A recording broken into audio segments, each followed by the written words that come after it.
শাহজাহান বাড়ির ভেতরটা নিত্যদিনের মতোই উজ্জ্বল ছিল। হঠাৎ সেই উজ্জ্বলতায় ছায়া প্রবেশ করল যেন। তন্ময় বাড়ি ফিরেছে মাত্র। তার ঢুকতে দেরি, ডাক পড়তে দেরি হয়নি। মোস্তফা সাহেব অত্যন্ত গম্ভীর এবং দাপুটে গলায় তন্ময়কে নিজের রুমে ডেকে নিয়ে গেছেন। তন্ময় সেই যে গিয়েছে এখনও ফেরেনি। দুজন পুরুষ মানুষ আধ ঘন্টা ধরে কী ধরনের আলাপ আলোচনা করছে তা বোধগম্য হচ্ছে না আনোয়ার সাহেবের। তিনি থমথমে পরিবেশে ব্যস্ত পায়ে পায়চারি করছেন লিভিং রুমে। ক্ষণে ক্ষণে নজর ফেলছেন দেয়াল ঘড়িতে। এখন 11:35। চিন্তায় দুই ভ্রুর মাঝে ভাঁজ পড়েছে সূক্ষ্ম। আহ, এই বয়সে এত স্ট্রেস তো নেওয়া যাচ্ছে না। বিড়বিড় করে কপাল ধরে সোফায় বসলেন। তার বড় ভাই এতটাই গাম্ভীর্যের সহিত তন্ময়কে ডেকে নিয়ে গিয়েছে যে আনোয়ার সাহেবেরই বুকের ভেতরটা তিরতির করে কাঁপছে। কপালে ছোট ছোট ঘাম জমেছে। বড় ভাইকে বড্ড ভয় পায় কিনা, সম্মানও তো কম করেন না, ভালোবাসাও অগাধ। সুমিতা বেগম চায়ের কাপটা এগিয়ে ধরলেন। চাটা নাও। গরম মাথায় গরম চা খেলে মেজাজটাও গরম হবে, রেখে দাও, পরে খাবো। সুমিতা বেগম ভ্যাবাচাকা খেলেন যেন। গরম চায়ের সাথে গরম মেজাজের সম্পর্ক কিভাবে হয়? তুমি বুঝবে না সুমিতা, ম্যাথমেটিক্সে তুমি দুর্বল। মুহূর্তেই থমথমে হয়ে ওঠে সুমিতা বেগমের মুখমণ্ডল। বিড়বিড় করে বললেন, গরম চা আর গরম মেজাজের মধ্যে ম্যাথমেটিক্স কিভাবে গুরুত্বপূর্ণ? অদ্ভুত। ওহি সাহেব ছেলেকে রামধমক মেরে উপরে তুলেছেন। উপরে বলতে দোতলায়, নিজের রুমে পাঠিয়েছেন। ছেলের প্যানপ্যানানিতে বদহজম হচ্ছিল এক প্রকার। এত কুকর্মের কথাবার্তা বলতে পারে ছেলেটা? হাতের ঘড়িতে দৃষ্টি ঘুরিয়ে ফিরিয়ে হাঁসফাঁস করে ওঠেন। বড় ভাবির দিকে তাকিয়ে বলেন, 30 মিনিটস। এতক্ষণ ধরে নিশ্চয়ই মধু নিয়ে আলোচনা হচ্ছে না? Serious matter. ভাবি, আপনি কি কিছু জানেন? জবেদা বেগম চোখের ইশারায় জানালেন কিছুই জানেন না। ওহি সাহেব ছটফট ভঙ্গিতে উঠে দাঁড়ায়। অমন সময় পশ্চিম দিক হতে চেঁচামেচির শব্দ ভেসে আসে। নিশ্চুপ পরিবেশে এই দুই একটা চেঁচামেচির শব্দ বজ্রপাতের ন্যায়। আনোয়ার সাহেব তড়িঘড়ি করে সেদিকে ছুটলেন। ছুটতে নিয়ে পড়তে নিলেন। অমনি নিজেকে সামলে পুনরায় ছুটলেন। মোস্তফা সাহেবের মুখশ্রী রাগান্বিত, থরথর করে কাঁপছে ঠোঁট। তন্ময় আজ শান্ত নেই, কর্ধে নয়নজোড়া লালচে হয়ে আছে, গলার রগ নীল হয়ে বেরিয়ে। ডান হাত কেটেছে, রক্ত চুইয়ে পড়ছে মেঝেতে। কাচের গ্লাসটিও ভেঙে চুরে পড়ে আছে সেখানটায়। শব্দ তুলে দরজা ঠেলে ঢোকেন জবেদা বেগম। ঢুকেই কিংকর্তব্য বিমূঢ় তিনি আর্তনাদ করে ওঠেন। দ্রুততম গতিতে এসে দাঁড়ান ছেলের পাশে। কম্পিত হাতে তন্ময়ের রক্তাক্ত হাতটা জাপটে ধরেন। চোখ অশ্রুসিক্ত। গলার স্বর উঁচিয়ে বলেন, এসব কি করেছিস? এই তন্ময়, রক্ত পড়ছে। আল্লাহ! তন্ময় তখনও মোস্তফা সাহেবের দিকে দৃষ্টি রেখে আছে। কণ্ঠনালী চেপে দৃঢ়স্বরে বলল, আই ওয়ান্ট হার। আমার মধ্যে কি problem? What's the wrong with me? আমাকে বিশ্বাস কেন করতে পারছো না? I know her better than you বাবা। তাহলে কেন আমি ওর জীবনসঙ্গী হতে পারবো না? Why the hell not? Mostafa সাহেব বাকরুদ্ধ। ঘন ঘন শ্বাস ফেলে তিনি আঙুল তুলে স্ত্রীর উদ্দেশ্যে বলেন, তোমার ছেলেকে বলো আমার পরিবারের উপর নজর ফেলতে না। ও চাচ্ছে এই পরিবার ভেঙে যাক, আমার ভাইয়েরা আলাদা হোক। এটা আমি কখনোই হতে দেব না, কখনো না। জবেদা বেগম আতঙ্কিত গলায় চেঁচায়, হয়েছে কি?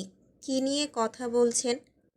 মোস্তফা সাহেব তেড়ে আসে, গলা নামিয়ে দাঁতে দাঁত চেপে বলে, তোমার ভদ্র ছেলে অরুকে বিয়ে করতে চায়, ওই ছোট মেয়েটাকে, যাকে সাবিহার সমান ভালোবেসে বড় করেছি, নিজের মেয়ের ন্যায়।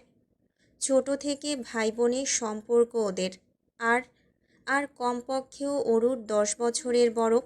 এসব ভাবে কিভাবে ও? আমাদের এই সুন্দর পরিবারের কি হবে এগুলো জানাজানি হলে? হ্যাঁ।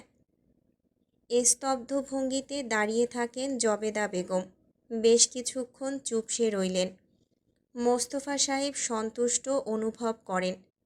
ভেবে নিলেন স্ত্রীও অমত করছে, কিন্তু তার ধারণা পাল্টে জবেদা বেগম বলে ওঠেন অত্যন্ত গম্ভীর গলায়, পুত্রবধূদের নিজের মেয়ের মতোই বড় করে, পরের বাড়ির মেয়ের মতো নয়। চাচাতো ভাই বোনের কি বিয়ে হয় না? একসাথে বড় হয়েছে তো কি হয়েছে? ছেলে মেয়ে দুজন দুজনকে পছন্দ করে, এর থেকে গুরুত্বপূর্ণ কি? আমার ছেলের থেকে ভালো জীবনসঙ্গী অরুর জন্য এই পৃথিবীতে নেই। ঘরের মেয়ে ঘরেই থাকবে সারা জীবন। আমি তো কোনো আপত্তির কারণ দেখছি না। আমার ছেলে। জবেদা, ধমকে ওঠেন মোস্তফা সাহেব। তুমি কি আদৌ বুঝতে পারছো কি বলছো?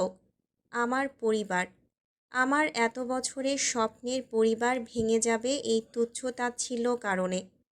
ছেলে মানুষই চিন্তাভাবনা পাশে রাখো, শুধু নিজেদের কথা ভাবছো। এই বিষয়টা আদৌ আনোয়ার কিংবা সুমিতার ভালো লাগবে নাকি ভেবে দেখেছো? কতটা লজ্জাজনক পরিস্থিতি সৃষ্টি হবে বাড়ির মধ্যে ভেবেছো? আরও বাচ্চারা আছে জবেদা। হয়তো আনোয়ার আমার মুখের কথা ফেলতে না পেরে এই বিষয়টা মেনে নিল। তারপর তারপর কি হবে?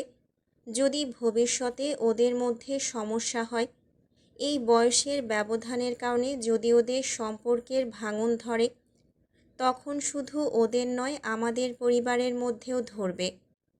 অনেক অনেক অনেক সমস্যা আছে ভেবেচিন্তে। জবেদা বেগম অবাকের চূড়ান্তে যেন। এই চেনো তুমি আমাদের ছেলেকে? তন্ময়, আমি এই বিষয়ে আমার বাড়িতে আর একটা শব্দ শুনতে চাই না। তোমার ছেলেকে বলো আমার বাড়িতে থাকতে হলে আমার মতামত মেনে থাকতে হবে। তন্ময় শক্ত গলায় বলে, থাকবো না। আপনার মতামত মানব না, আর এই বাড়িতেও থাকবো না। এই বাড়িতে সেদিনই ফিরব যেদিন অরুকে আমার হাতে তুলে দেবেন। গটগট পায়ে বেরিয়ে যায় তন্ময়। দেখা হয় চাচু চাচিদের সাথে, সবাই দাঁড়িয়ে। তন্ময় দ্রুত পায়ে ইতিমধ্যে উপরে উঠে গিয়েছে। মোস্তফা সাহেব শব্দ করে সোফায় বসেন, পাশে বসেন জবেদা বেগম। গলার স্বর নামিয়ে তিনি বলতে নেন, ছেলেটা অরুকে সত্যি। কথাটুকু শেষ করতে পারেননি, পূর্বেই খুব বাজে ভাষায় চেঁচিয়ে ওঠেন মোস্তফা সাহেব। রাগান্বিত তার মুখে যা এসেছে বলে ফেলেন। ওদিকে স্বামীর কাছ থেকে কখনো এমন ব্যবহার না পাওয়া জবেদা বেগমের পায়ের নিচ থেকে যেন মাটি সরে গেল। মুখ চেপে ডুকরে কেঁদে ওঠেন। কি হবে এই বাড়িতে না থাকলে? কিচ্ছু হবে না। থাকুন আপনি আপনার স্বপ্নের পরিবার নিয়ে। এই স্বপ্নের পরিবারের কেউ নই আমি, আর আমার ছেলেও। অপমানিত মুখশ্রী নিয়ে লাগেজ গোছাতে ব্যস্ত হয়ে পড়েন তিনি। নিজের বাবার বাড়ির জিনিসপত্র ছাড়া কিছুই নিলেন না। খুবই হালকা ওজনের লাগেজ হাতে বেরিয়ে গেলেন। মোস্তফা সাহেব একদৃষ্টিতে চেয়ে আছেন মেঝের রক্তের পানে।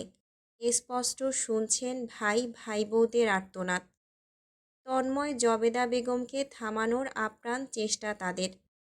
চোখের কোণ ঘেঁষে গড়িয়ে পড়ল এক ফোঁটা জল। ওহি সাহেব দরজায় করাঘাত করছে সমানে। ভাই, ভাইয়া, ভাবি আর তন্ময় এসব কী করছে? ওরা বাড়ি ছেড়ে চলে যেতে চাচ্ছে, আপনি কেন কিছু বলছেন না? পাথরের ন্যায় জবাব দিলেন মোস্তফা সাহেব, যেতে দে। থমকে গেল শাহজাহান বাড়ি। সব কিছু স্তব্ধ বিমূঢ়। হুটহাট হেঁচকি তুলে মেয়েলি কান্নার স্বর ছাড়া আর কিছুই শোনা গেল না।